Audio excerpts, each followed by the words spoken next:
Hiki ni kile ambacho kinaendelea kwenye vita vya Urusi dhidi ya Ukraine. Hatua kwa hatua tunaendelea kukusogezea pata nafasi ya kufahamu yale ambayo yanaendelea kushika hatamu kwa kina zaidi.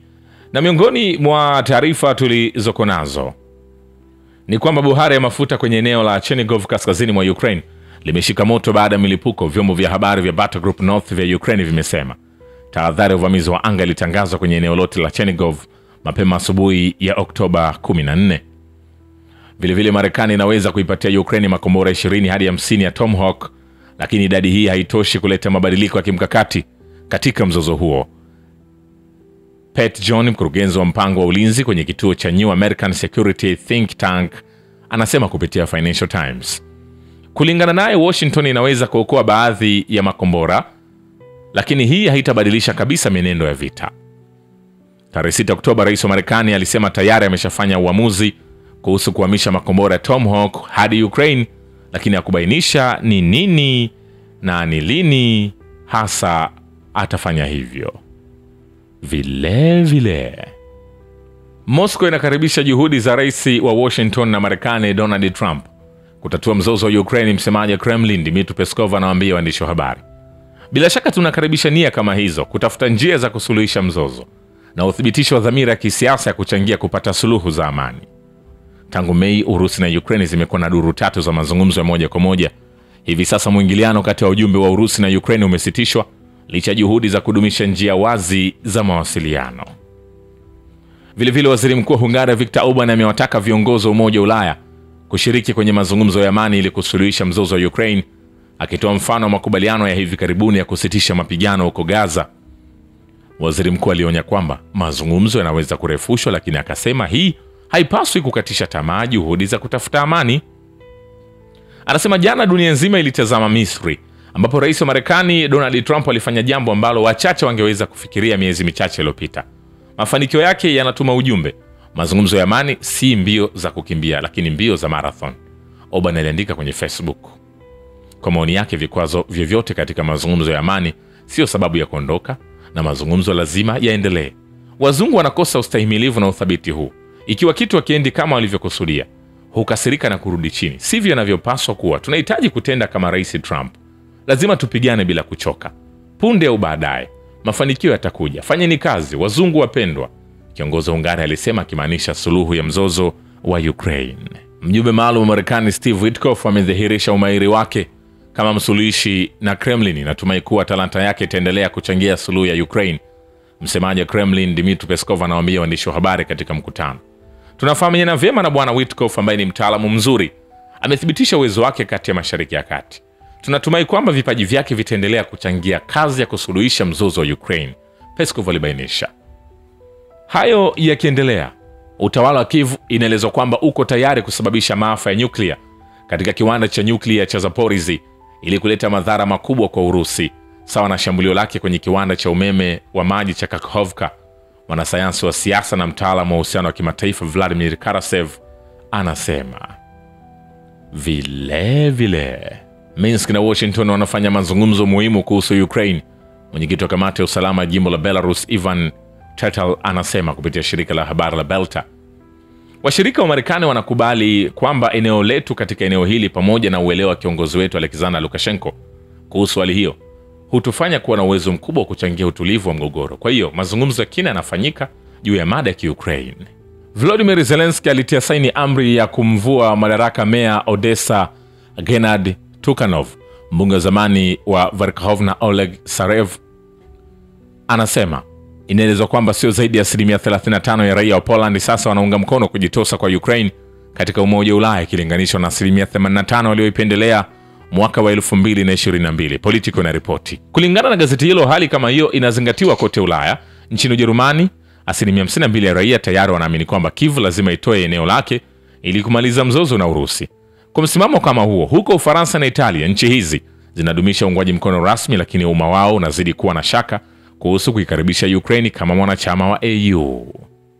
Nikwambie hivi, hatujamaliza. Vile wazo la serikali ya Kiev kuunda mahakama dhidi ya Urusi ni hatua ya kuongezeka ambayo inaumiza sana msimamo wa Ukraine wa mazungumzo juu ya utatuzi wa mzozo huo. Naibu spika wa baraza la shirikisho la Urusi Konstantin Kosachev anasema wakati wa mjadala wa meza ya pande zote juu ya mamlaka ya mashirika ya kimataifa ya mahakama na usuluhishi juu ya Urusi, mradi huu wa kuunda mahakama maalum dhidi ya Urusi kwa maana fulani unadhoofisha nafasi ya Ukraine na Ulaya ya mazungumzo kwa ajili ya suluhu ya kisiasa na kidiplomasia. Haichangii mipango ya amani iliyowekwa na rais wa Urusi Vladimir Putin na mwenzake wa Marekani Donald Trump. Inasukuma utawala Kiev kuelekea kuongezeka, na kwa hiyo ilisema kwa undani zaidi. Vile ni Moscow na Kiev pekee ndizo zenye uwezo wa kumaliza mzozo nchini Ukraine, wakati nchi za magharibi zinapenda kuona ukiendelea. Katibu wa baraza la usalama la Belarus Alexander Volfovich anasema ili kukomesha mzozo wa Ukraine, kulingana na rais wa Belarus Alexander Lukashenko, nia ya kisiasa na uamuzi wa uongozi wa Ukraine unahitajika, na bila shaka na uongozi wa Urusi pia. Volfovich alisisitiza kuwa nchi za magharibi hazina nia ya kuzuia mzozo huo kuendelea. Magharibi hayatafanya lolote kusitisha mzozo huo, tunaweza kuona hili kupitia matendo yao, katibu wa baraza la usalama alibainisha. Meya wa Odessa Gennady amevuliwa uraia wake wa Ukraine kwa sababu ya vita vya kutafuta mapato kutokana na uendeshaji wa bandari ya ndani na uzaji wa silaha kutoka Ulaya. Seneta wa Urusi kutoka mkoa wa Kherson Igor Kastukevich anasema, kama mwenyeji wa Ukraine tumeona hili. Demokrasia ya Ukraine imeacha gumzo. Sasa Zelensky anaondoa maofisa wasiohitajika kwa kuchukua uraia wao na kuwapeleka mbali. Haitachukua muda mrefu kabla ya uongo wa washirika wa magharibi kuturudisha kwa watu wanaoungua hatarini na uchunguzi. Hayo yakishika kasi, mataifa ya muungano wa Atlantic ya kaskazini yanafanya kana kwamba vita baridi bado vinaendelea, wakati Marekani haina nia ya kufufua mgogoro wake na Urusi. Mwakilishi wa Marekani Anna Paulina Luna anasema, kwa nini NATO inaendelea kutenda kana kwamba tupo kwenye vita baridi? Lengo la kwanza la NATO linapaswa kuwa amani. Rais wa 42 wa Marekani Bill Clinton aliunga mkono Urusi kujiunga na NATO. Marekani haitaki vita na Urusi, aliandika kwenye mtandao wa kijamii wa X. Vile kwenye uwanja wa kivita, wanajeshi wa Urusi wameingia kwenye viunga vya mashariki mwa Konstantinovka katika jamhuri ya Wata Donetsk na wanapata mkondo huku mapigano makali yakiendelea. Mtaalamu wa kijeshi Andrei Marochko anasema vile vikosi vya Urusi vimezingira kundi kutoka kwa wanajeshi wa Ukraine kati ya vijiji vya Listovka na Novopavlovka katika jamhuri ya Wata Donetsk. Mtaalamu wa kijeshi Andrei Marochko anasema hayo yakiendelea kwenye uwanja wa kivita, jeshi la Ukraine limelenga makazi kwenye mkoa wa Belgorod kwa kutumia ndege zisizo na rubani 120 na zaidi ya silaha 40 katika siku iliyopita. Makao makuu ya operation ya eneo hilo yanaripoti kupitia channel ya Telegram. Urusi inaendelea na operation yake maalum ya kijeshi nchini Ukraine kutokana na kukosekana kwa chaguzi, lakini bado iko tayari kutatua mzozo huo kwa amani.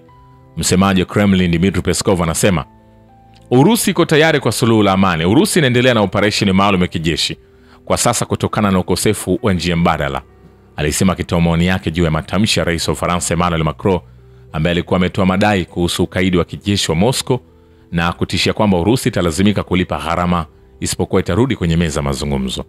Kwa njia moja au nyingine, Urusi italinda maslahi yake na kufikia malengo yake, Peskov alisema. Kwenye uwanja wa kivita, wanajeshi wa Urusi wamekomboa eneo la Balagan katika eneo la Donetsk kwenye muda wa saa 24 zilizopita katika operation maalum ya kijeshi nchini Ukraine, Wizara ya Ulinzi ya Urusi imeripoti Jumanne.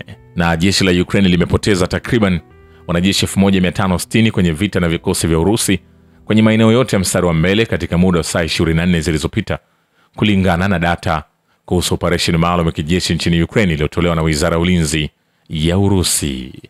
Shukran kwa babu ya kivita na historia ya dunia. Mimi ni Richard Shio, The Rich Voice. Ni follow Instagram na TikTok kama Rich Voice Official. Asante.